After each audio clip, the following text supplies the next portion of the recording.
നമ്മോടൊപ്പം നിഷാദ് റാവുത്തർ ഗ്രൗണ്ട് സീറോയിൽ നിന്ന് ചേരുകയാണ്. നിഷാദ്, ഇന്നത്തെ ദിവസത്തെ എങ്ങനെ ചുരുക്കാം മുണ്ടക്കൈ ചൂരൽമലയെ സംബന്ധിച്ചിടത്തോളം?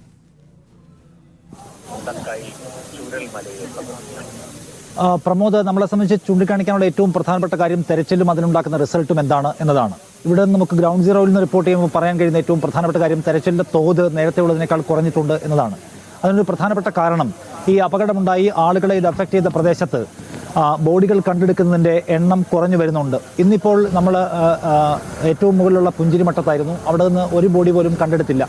50-ലധികം വീടുകൾ തകർന്നുപോയി എന്ന് പ്രാഥമികമായി കരുതുന്ന അവിടെ ഇതിൽ കൂടുതൽ ബോഡികൾ ഉണ്ടാകുമെന്ന സംശയത്തെ തുടർന്നുള്ള വലിയ പരിശോധന നടത്തിയിരുന്നു. ഒരു കുളത്തിൽ ബോഡി കിടക്കുന്നു എന്ന് വിചാരിച്ച് അവിടെ പരിശോധന നടത്തി. സൈന്യം അവിടെ എക്സ്കവേറ്റർ കൊണ്ടുവന്ന് കാര്യമായി പരിശോധിച്ചു. പക്ഷെ ഒന്നും കണ്ടെത്താൻ കഴിഞ്ഞില്ല. അപ്പോൾ തെരച്ചിലുമായി ബന്ധപ്പെട്ട് ഇപ്പോൾ കാണുന്ന ഒരു പ്രധാനപ്പെട്ട കാര്യം, അതായത് ഈ ബോഡികൾ മുഴുവനും അല്ലെങ്കിൽ ബോഡികളിലേറിയ പങ്കും ഒലിച്ചു പോയിട്ടുണ്ട് എന്നത് തന്നെയാണ്. ഇപ്പോൾ നമ്മൾ കാണുന്ന പാറക്കെട്ടുകൾ പോലെയുള്ള പ്രദേശങ്ങൾക്ക് മീതെ കൂടി 2-3 ആൾ പൊക്കത്തിൽ വെള്ളം ഒഴുകിയിരുന്നു. ഏതാണ്ട് 1/4 മണിക്കൂർ നേരം അത്രയും ഉയരത്തിൽ വെള്ളം ഒഴുകിയത് കൊണ്ട് തന്നെ ആ ഒഴുക്കിനൊപ്പം ബോഡികൾ പുറത്തേക്ക് ഒലിച്ചുപോയി കാണാനുള്ള സാധ്യത കൂടുതലാണ് എന്നാണ് ഇപ്പോൾ രക്ഷാദൗത്യ സംഘം പറയുന്നത്. അവരിപ്പോൾ പരിശോധിക്കുന്ന പ്രധാന സ്ഥലങ്ങൾ ഈ വളവുകളിലേക്ക് വരുമ്പോൾ, അതായത് ഈ നദികളിലോ പുഴകളിലോ അതിവേഗത്തിൽ ഒഴുകുന്നതിനകത്ത് ബോഡികൾ ഉണ്ടെങ്കിലും വളവുകളിൽ ഫോഴ്സിൽ വ്യത്യാസം വരുമ്പോൾ ബോഡികൾ ഒരുപക്ഷെ പുറത്തേക്ക് തെറിച്ചു വീണേക്കാം. അത്തരം പ്രദേശങ്ങളിൽ സംശയത്തോടുകൂടി പരിശോധിക്കുന്നുണ്ട്. അതർവൈസ് ഏതാണ്ട് ഇനി കണ്ടെടുക്കാനുള്ള മൃതദേഹങ്ങളിൽ അധികവും പുറത്തേക്ക് പോയിട്ടുണ്ട് എന്നാണ് ഇപ്പോഴത്തെ അനുമാനം. ചാലിയാറിൽ നിന്ന് കൂടുതൽ മൃതദേഹങ്ങൾ കണ്ടെടുക്കുന്നത് അതിൻ്റെ സൂചന കൂടിയാണ് എന്ന് രക്ഷാദൗത്യ സംഘവും അഡ്മിനിസ്ട്രേഷനും വിചാരിക്കുന്നു. അതുകൊണ്ട് തന്നെ തെരച്ചിൽ അവിടെ കേന്ദ്രീകരിച്ചുകൊണ്ട് മുന്നോട്ട് പോകാനാണ് ഇപ്പോഴത്തെ ഉദ്ദേശം. അതുമാത്രവുമല്ല, ഇതുവരെ ഫോക്കസ് ചെയ്യാത്ത ചില പ്രദേശങ്ങളുണ്ട്. ഉൾപ്രദേശങ്ങളിലേക്ക് പോയിട്ടുള്ള പരിശോധനയിൽ പൂർണ്ണമായും ഒഫീഷ്യൽ സംവിധാനങ്ങളെ പ്രയോജനപ്പെടുത്തി തുടങ്ങിയിട്ടില്ല. ആളുകൾ സ്വന്തം നിലയ്ക്കും സന്നദ്ധ സംഘങ്ങൾ സ്വന്തം നിലയ്ക്കുമുള്ള പരിശോധനയാണ് ഉൾപ്രദേശങ്ങളിൽ നടത്തുന്നത്. അവിടേക്ക് NDRFിൻ്റെയും സൈന്യത്തിൻ്റെയും ഒപ്പം തന്നെ ട്രെയിൻഡ് ആയിട്ടുള്ള ആളുകളുടെയും പ്രൊഫഷണൽസിൻ്റെയും സഹായം ആവശ്യമുണ്ട്.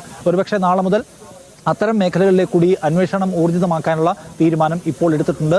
ഇവിടെ ഈ ദുരന്ത മേഖലയിൽ പുഞ്ചിരിമട്ടത്തും അതിന് താഴെ മുണ്ടക്കയിലും അതിന് താഴെ ചൂരൽമലയിലും വില്ലേജ് റോഡിലുമെല്ലാം പരമാവധി കണ്ടെടുക്കാൻ കഴിയുന്ന ആളുകളുടെ മൃതദേഹം കണ്ടെടുത്ത് കഴിഞ്ഞിട്ടുണ്ട് എന്നാണ് ഇപ്പോഴത്തെ വിശ്വാസം. എന്നുവെച്ചാൽ ഈ പ്രധാന സ്ഥലങ്ങളിലെല്ലാം ഏതാണ്ട് 80% പരിശോധന പൂർത്തിയായി കഴിഞ്ഞിട്ടുണ്ട്. മുണ്ടക്കയിൽ ഇന്നലെ ഒരു റഡാർ സിഗ്നൽ കിട്ടിയതിൻ്റെ അടിസ്ഥാനത്തിൽ ആ പ്രദേശം മുഴുവൻ കുഴിച്ചു നോക്കിയെങ്കിലും ഒന്നും കണ്ടില്ല.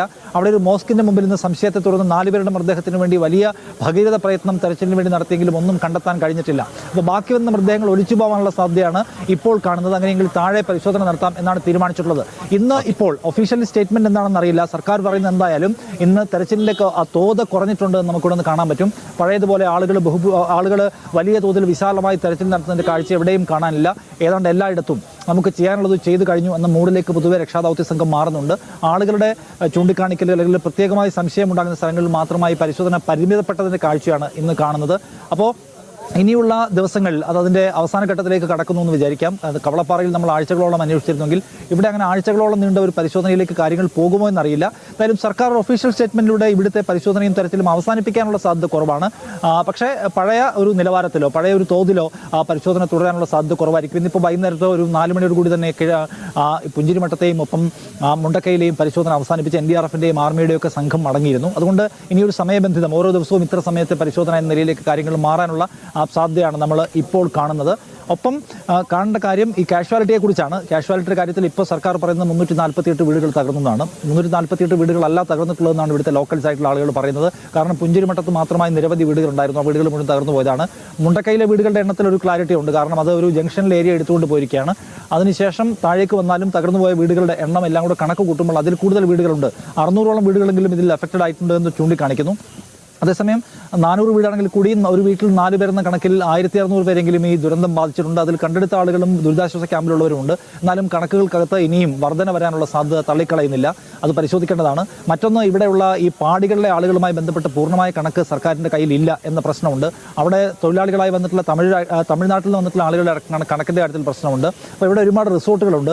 ആ റിസോർട്ടുകളിൽ ഫ്രണ്ട് ഓഫീസ് സ്റ്റാഫായും റെസ്റ്റോറൻറ്റിൽ സ്റ്റാഫായും ഒപ്പം തന്നെ നിർമ്മാണ തൊഴിലാളികളുമായി വന്നിട്ടുള്ള വിദേശികളായിട്ടുള്ള നേപ്പാളിൽ നിന്ന് വന്ന ആളുകൾ, എന്താ പറയുന്നത്, നമ്മളെ മണിപ്പൂരിൽ നിന്ന് അടക്കം വന്നിട്ടുള്ള ആളുകളുണ്ട്. അവരുടെയൊക്കെ കണക്കിൻ്റെ കാര്യത്തിൽ പ്രശ്നമുണ്ട്. ഇതര സംസ്ഥാന തൊഴിലാളികളുമായി ബന്ധപ്പെട്ട് പൂർണ്ണമായ കണക്ക്, കൃത്യമായ കണക്ക് കോൺട്രാക്ടർമാരിൽ നിന്ന് കിട്ടുന്നില്ല ഇല്ലീഗലായിട്ട് വന്നിട്ടുള്ള ആളുകളുണ്ട്. അപ്പോൾ അവരുടെ കണക്കുകൾ കിട്ടുന്നതിനുള്ള പരിമിതിയുണ്ട്. ഇവയെല്ലാം കൂടെ കൂട്ടിവെച്ചാൽ നമ്മൾ വിചാരിക്കുന്നതിനേക്കാൾ വലിയ ഒരു നമ്പറിലേക്ക് കാഷ്വാലിറ്റി പോകുമെന്ന് ഇപ്പോൾ ഒരു അനുമാനമുണ്ട്. ഗവൺമെൻറ് ഒരുപക്ഷെ ആ കണക്കിലേക്ക് വരും ദിവസങ്ങളിൽ എത്തുമായിരിക്കും. ആക്ച്വലായിട്ടുള്ള കണക്ക് നമ്മൾ ഇപ്പോഴും ഇനിയും സമ്പാദിച്ച് കഴിഞ്ഞിട്ടില്ല എന്നാണ് കാണേണ്ട കാര്യം. അതുകൊണ്ട് വിചാരിക്കുന്നതിനേക്കാൾ വലുതായിരിക്കും കാഷ്വാലിറ്റി എന്നത് ഉറപ്പായിരിക്കെ തന്നെ എല്ലാവരുടെയും മൃതദേഹം കണ്ടെടുക്കാനുള്ള സാധ്യത തുലവും തുച്ഛമായിരിക്കുന്നു. ഇപ്പോൾ കണ്ടെടുക്കുന്ന മൃതദേഹങ്ങൾ പലതും ഛിന്ന ഭിന്നമാക്കപ്പെട്ടതും ശരീരഭാഗങ്ങൾ മാത്രവുമാണ്. അതുകൊണ്ട് അവ പൂർണ്ണമായും കണ്ടെടുക്കുക എന്നതും വലിയ വെല്ലുവിളിയാണ്. ഒരു ശരീരഭാഗം കണ്ടെത്തിയാൽ അതൊരു മൃതദേഹമായി കണക്കൂട്ടിയാണ് ഇപ്പോൾ നമ്മൾ കൗണ്ട് ചെയ്യുന്നത്. ആ പരിമിതിയുണ്ട്. അതുകൊണ്ട് ഈ സമാനതകളില്ലാത്ത ഒരു ദുരന്തത്തിൻ്റെ എല്ലാ തരത്തിലുള്ള സങ്കീർണതകളും എല്ലാ തരത്തിലുള്ള ഗുരുതരാവസ്ഥയും ഈ ദുരന്തത്തിലും നമ്മൾ ഈ നിമിഷം കാണുന്നുണ്ടെന്ന് കൂടിയാണ് എടുത്തു പറയേണ്ടത്. പ്രമോദ്. ഓക്കെ.